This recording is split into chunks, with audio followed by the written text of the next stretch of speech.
As those who have taken any of my courses know well, this is an image I personally despise, and an image I'm sure most of you are very familiar with.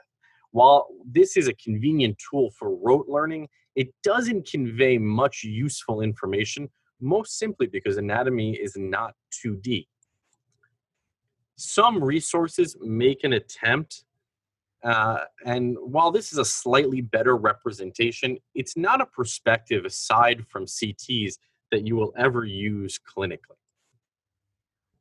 And understanding the substantial topography of the circle of Willis, which I call the stairwell of Willis, from a 2D representation is nearly impossible. And I think it puts an undue burden onto you as learners. Even this is not a complete representation of cranial circulation, although it's certainly better. So in order to understand cranial circulation in context, and how that vasculature interacts with its surrounding structures, we need to put all of the various pieces together. Many years ago, as an attempt to, I think, unnecessarily simplify neuroanatomy, the subject was broken up into different systems, which are still taught independently from each other. No other area of the body or an anatomy is taught this way.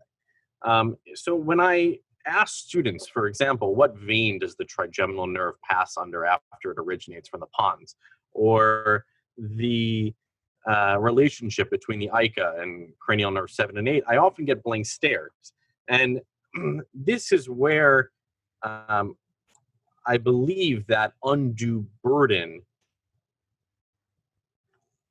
comes into play, as I think it's unfair to ask you to mentally merge all of these different components on their own when you are rarely taught how they interact.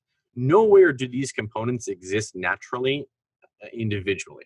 They are all part of a complete intertwined system. So learning them individually forces you to essentially study the same region multiple times, piecemeal.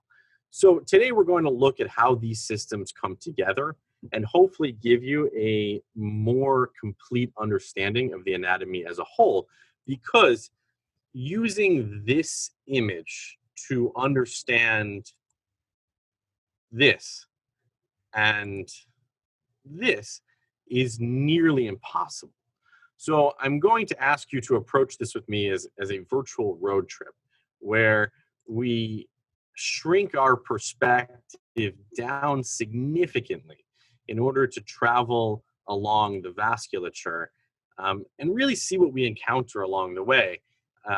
And you put yourself in the perspective of say like a red blood cell traveling along. And as we look around at different points and we see what's around us and we understand from the perspective of the vessel what else it's encountering. So before we shrink ourselves down, let's just take some time to review the basic bony anatomy that we're going to encounter.